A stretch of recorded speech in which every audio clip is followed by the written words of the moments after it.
My favourite character in Toy Story are the aliens. I love the aliens. And then you can sort of talk about the aliens. And they are, they're eternally grateful. What a great characteristic to have, right? Yeah. And they believe in the power of the claw. They understand predestination, James.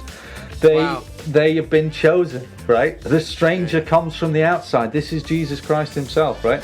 Hello, I'm James Cary and welcome to the Popcorn Parenting Podcast, the conversation with your kids about movies, mythology and the Messiah. I'm joined as ever by, I'm going to call him a reformed mythologist, former children's and youth minister and fellow parent Nate Morgan Locke. Hello, Nate. Hello, James. How are you? I'm good, thank you, I'm good. And in a moment we're going to start talking about Toy Story 1, in fact. So exciting. So why don't you give us, before that, the elevator pitch for popcorn parenting? So popcorn parenting is about watching films with your children and then talking about them. That's basically what it is. So we want you to watch those films in a theologically informed way, so that your conversation can then be deeply enriching. We want you to enjoy the films as films. And we want you to enjoy being with your kids, because so much of parenting seems to be about trying to achieve something desperately huge. But this is really just about enjoying your time with your children and then having a conversation about the things that you've watched. So I suppose the three things are, firstly, enjoy the movie as a movie. Okay, this is a time to celebrate creativity. This is about a doctrine of creation.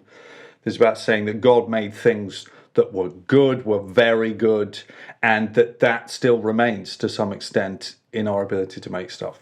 So Enjoy the movie. Enjoy the movie and don't check Facebook whilst you're watching the movie with your kids. No double screening. Yeah. Phones away, it's distracting. Just actually sit down with your kids to watch it. Yeah, and watch it. And actually watch the whole thing all the way through.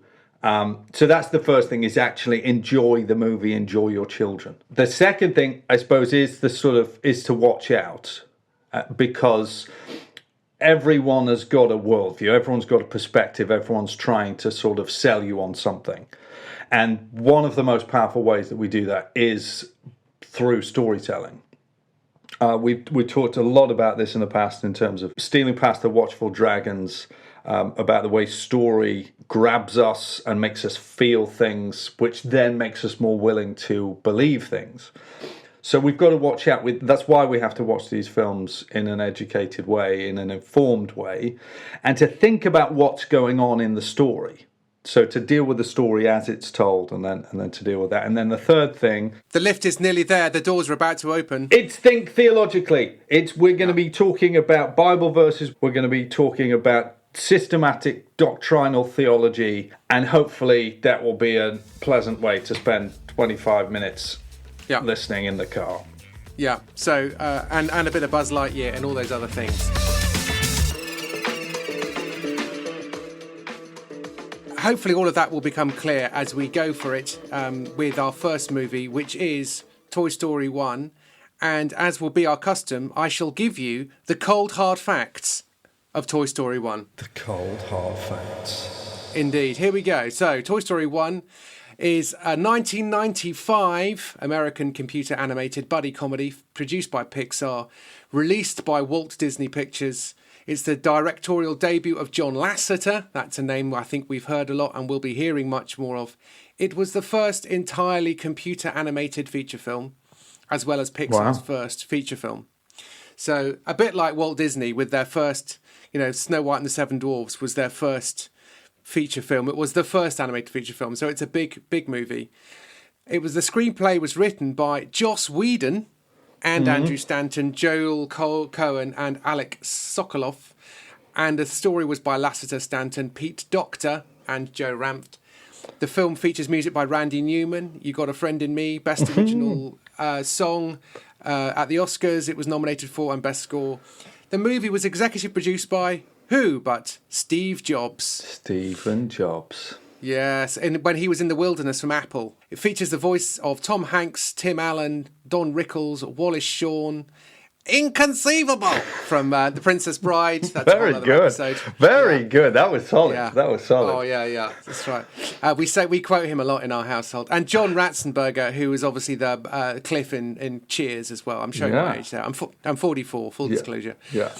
It earned over $370 million at the box office worldwide. That was a lot of money in 1995, and it's quite a lot of money now. Wow. Yeah. And it was nominated for 3 Academy Awards, as well as winning a Special Achievement Academy Award. Those are the cold hard facts. What's the movie about? The movie is about a boy and his toys, and essentially Andy. And do we need to start with In a World? Okay, then. Okay, we'll do In a world where toys come to life, a cowboy doll is usurped by a spaceman. Is that good? That'll do. So the movie's basically, it's about Andy and his toys that he has in his bedroom, and the scene setting is that Woody, the responsible, respectable cowboy doll with a snake in his boot, he's in charge. He's the sheriff of the room, and he keeps things in line. He looks after people. He cares for everyone. But then on Andy's birthday, in comes from beyond infinity comes Buzz Lightyear, a space ranger, okay? And that just blows the world apart. Suddenly all the posters on his room changes. He's now sort of obsessed with space and spaceships. And he's forgotten all about this little sort of hokey, friendly world, this sort of cozy world of the cowboy, which is kind of funny when you think about it. He's forgotten about the world of Woody, and Woody has literally been pushed off the bed. Yeah, and I guess been it's a change, isn't it? It's like Woody is clearly his childhood friend, and now this is a new thing. So, you know, and we see more of that in Toy Story 2, I guess, because that culturally is what happened. Yes. Everything was. They were Disney when they started, made a primetime TV show about Davy Crockett. And then you get the space race, and suddenly everyone wants to play with. So, and you get that in Toy Story 2. Carry on. That's interesting, because then when Star Wars came in, they sort of did the space western, didn't they? The sort of cowboys in space thing. It was sort of a combination, a melding together of worlds. Yes. So really, the central character is Woody. And Woody's big realization is that Andy has other toys too. And that Andy is capable. He's capable of playing with both cowboy and spaceman, right? And this is one of the things I love about Andy.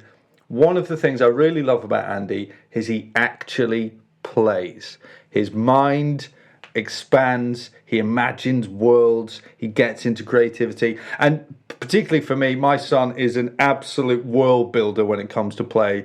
You could put a whisk in front of him in a room with nothing else, and within 3 minutes he will be imagining some far off whiskey world. Right.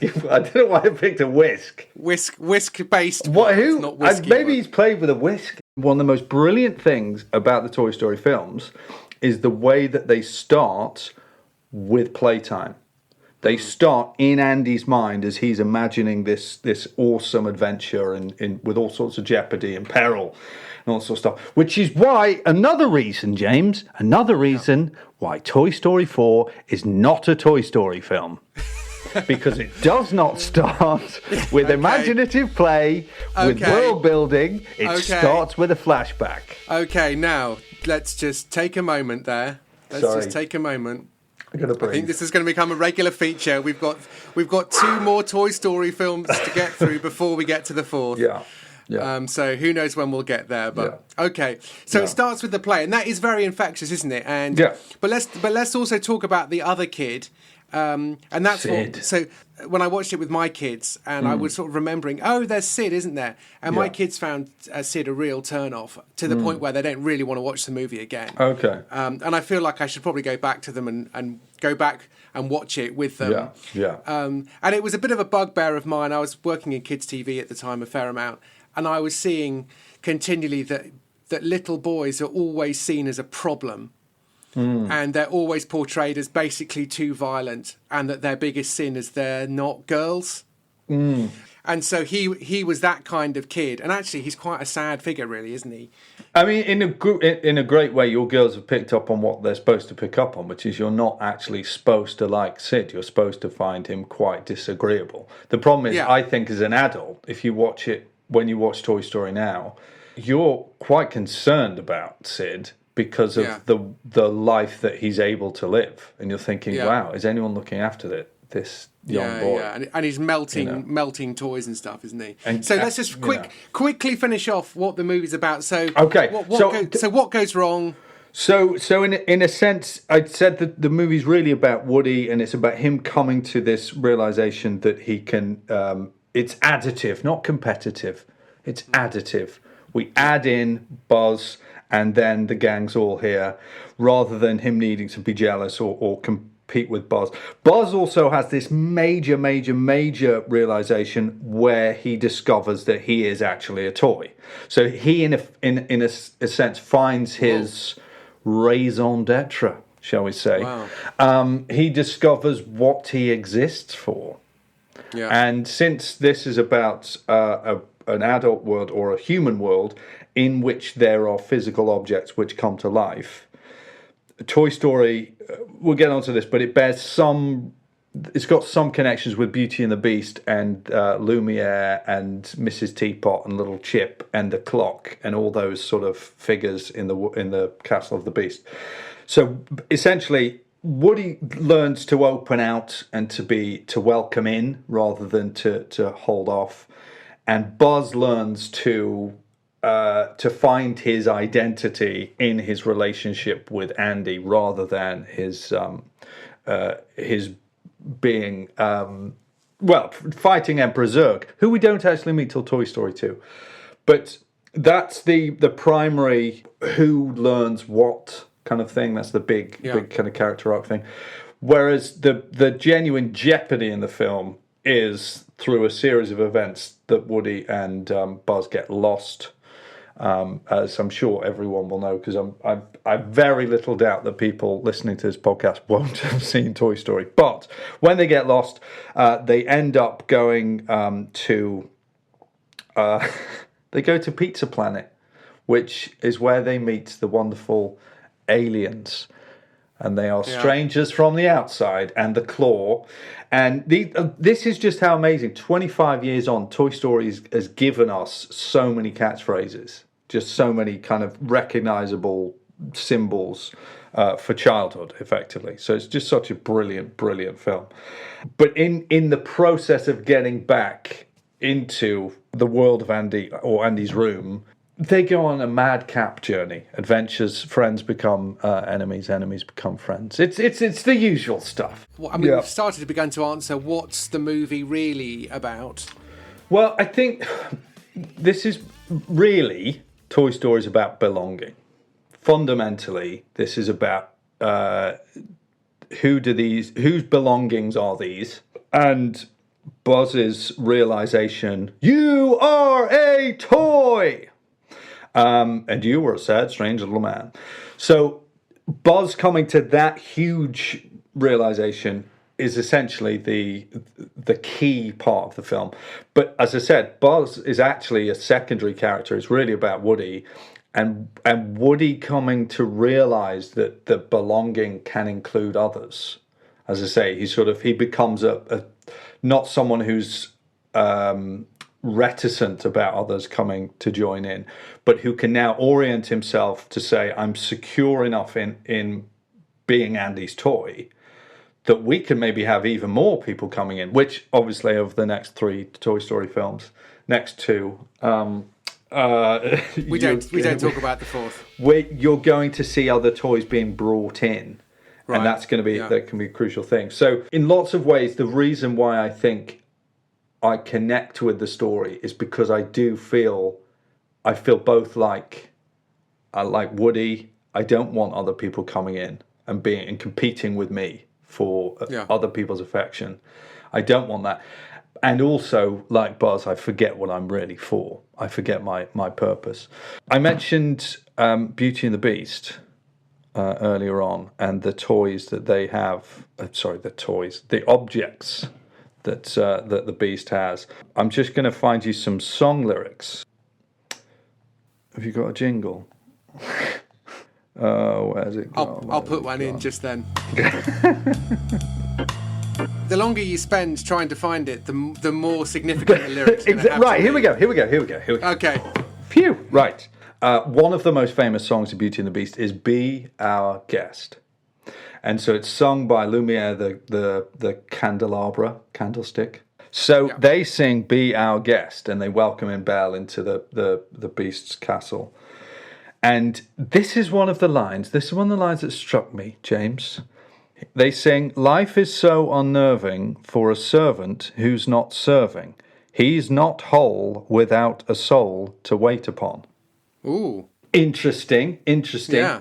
These are tools or objects which clearly serve a function, right? So they have a purpose. They're teleological. They have a sort of a telos. Shall we put it in that way? For the benefit of the listener, I should point out that Nate is at Westminster Theological Seminary and is under some obligation to demonstrate value for money by using long teleological words. So yes, the point is that they're intrinsically they have a purpose. And the purpose of the candlestick or the cutlery or the clock is to serve the ends of their master, their owner. So in Be Our Guest, they're saying, life is so unnerving for a servant who's not serving. He's not whole without a soul to wait upon. So you got to serve somebody, to put it in Bob Dylan's language, right? The human being, as we're watching the film, us and our kids, we're not Homo sapien. We're Homo adoron. We are made man to worship. Okay, so we have to have that. And the difficulty for the objects in the Beast Castle is that they have no one to serve. So when Belle comes along, suddenly they have a reason to live. They have a purpose in life. And this sounds to me like Crichton in Red Dwarf. There we go. Yes, it's a bit like Crichton. Because when they find him, he's looking after people who've been dead for centuries. Yes, of course he is. They're skeletons, and and they're saying, "Oh, you haven't eaten your tea. Oh dear, let me clear that away for you," and all that kind of stuff. You've got to serve somebody. You have a purpose, and you need to discover what that purpose is. And the good news for Buzz Lightyear is that his purpose is to be played with by Andy. That's why he exists. And that purpose, exercising that, is a greater way for him to spend his time than living in the delusion that he is a space ranger who can really fly. He can't fly. This is not a flying toy, right? It's falling with style. Yeah. But falling with style whilst being played with by your owner is a greater joy than pretending that you can fly and thinking that you have everything that you would like to have at your disposal.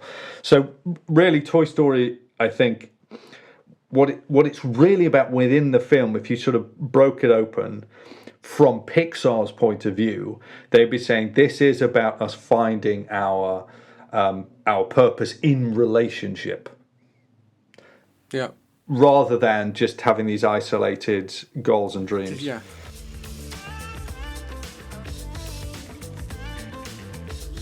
So, when I say, Nate, take me to the Bible, I mean, in a way, we've already done that. So you've actually taken us to Beauty and the Beast. We sort of have, and we sort of haven't, because I've had the handbrake on this whole time.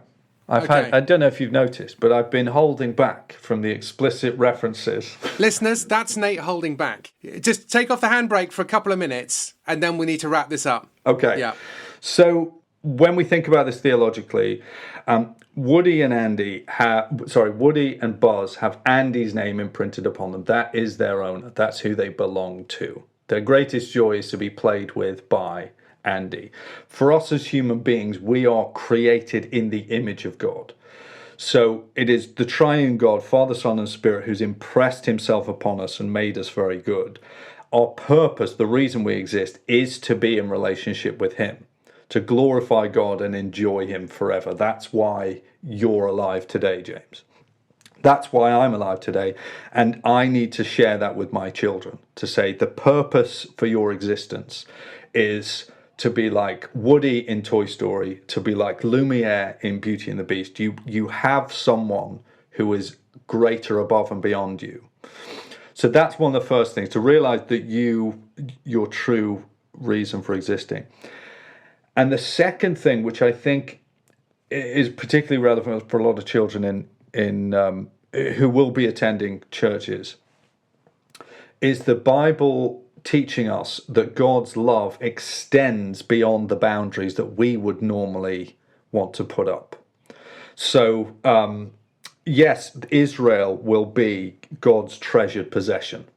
So in Exodus 19, Mount Sinai, God says, I carried you on eagle's wings out of Egypt. I redeemed you out of Egypt, and you would be my nation, a nation of priests, a holy nation. And I've made you this way. Though the whole world is mine, you will be my treasured possession. That's what makes Woody so special. He's a treasured possession in a way almost that other toys aren't.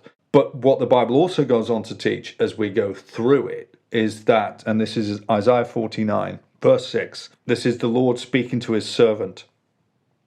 It is too small a thing for you to be my servant to restore the tribes of Jacob and to bring back those of Israel I have kept.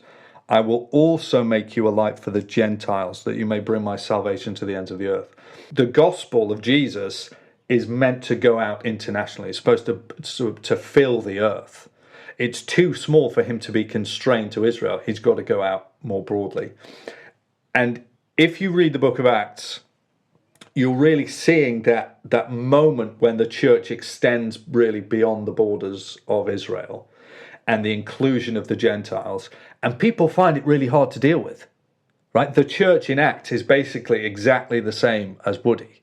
They're very happy being in relationship with Jesus, but they keep on going, what? You mean the Gentiles have got the Spirit the same as we have? Really? What? They get to be included too.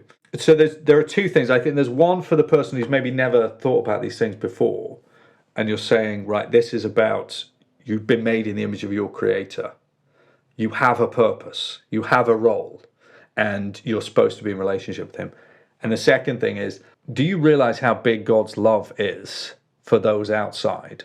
That he's desperate to bring more in, and that it's not competitive, it's additive. There's something more beautiful about Andy playing with Woody and Buzz than there would have been about him just playing with Woody on his own. I've just recorded a podcast with our mutual friend Barry Cooper, and it's called Greed and the Zero-Sum God. And we keep thinking that God, if he likes this, therefore he can't also like that the same amount, that God is in some way finite and not infinite. And actually he brings in and includes people. And that brings me also to say that if you would like to hear Nate speak more about the genesis of story, as it were, then if you go to episode 74 of a podcast called Cooper and Cary Have Words, and Nate and I, with our mutual friend Barry, talk a bit more about story and how it works. And so that's another good place to look. There's also a book called The Gospel According to Pixar, is that right? Yeah, I mean, we'll be talking about lots of different books. Yeah. Most of them won't really have any obvious connection to the films we're talking about. There is one, Mockingbird Ministries have got this one called The Gospel According to Pixar. And this is quite a particular stop the video here and have this conversation sort of book. Yeah, it kind of feels like homework. But we're trying to avoid turning watching movies into study in a way. You've thought about this very deeply, and most people are still not going to quite grasp all of this stuff, and that's completely fine. So as we finish, what would be one or two starter questions. You've just watched it. You switched off your phone. You put away your iPad. You watch Toy Story 1 with your kids. Maybe you then go into the kitchen and you start having dinner. You decide to talk about the film. What are one or two questions that might at least open up a bit of a chat? If you want to do the belonging thing, I think you'd say, Woody and Buzz have Andy's name written on them. Whose name would you have written on you? Interesting. Because their first answer might be yours. Yes, and it could be, depending on the age of the child. I mean, all that sort of stuff. Or they might, even worse, they might even pick a favourite parent. And then, oh my goodness. Then you're in all sorts or just a completely different adult altogether. Uncle Steve. What? No. Can we go live with them now? So, I do that. I mean, my first question for my kids is always, what was your favourite bit? What did you like? I'm always, I just want to let the film be a film in one sense. But I suppose one nice thing about these conversations, popcorn parenting, the idea is that it's back and forth. So if you can train your kid to answer a question and then ask you back, what did you think? That you actually then can ask them almost anything. So you can say, or you can start with that. You start with it. You say, my favourite character in Toy Story are the aliens.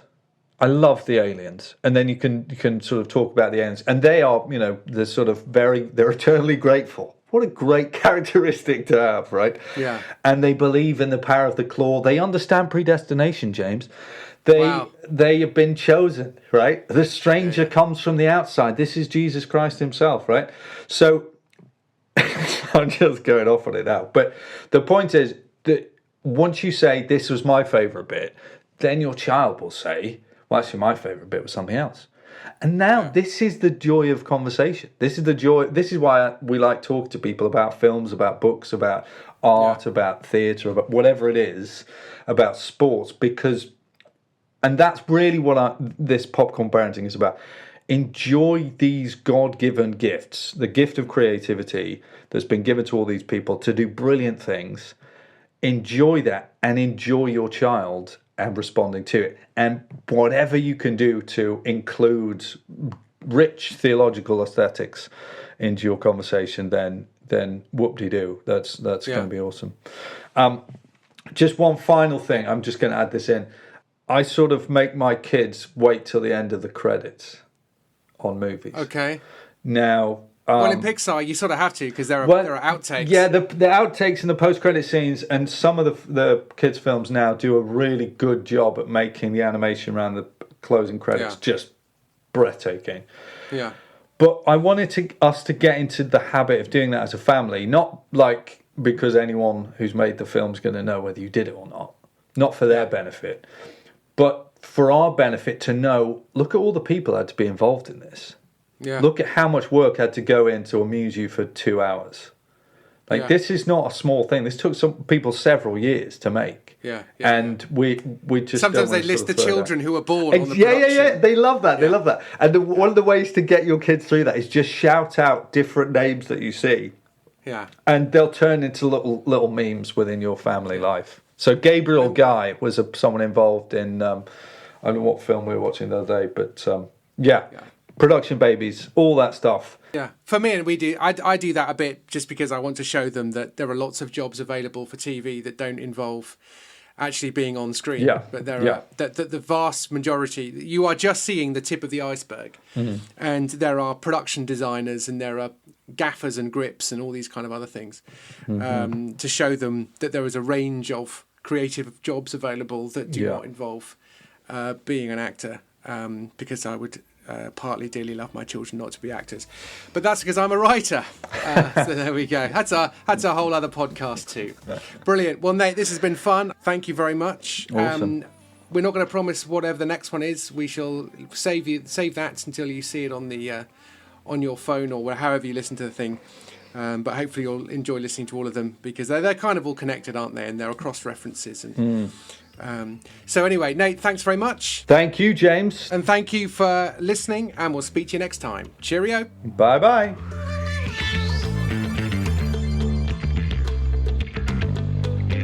The whisk is then called Jack Daniels in the whiskey world.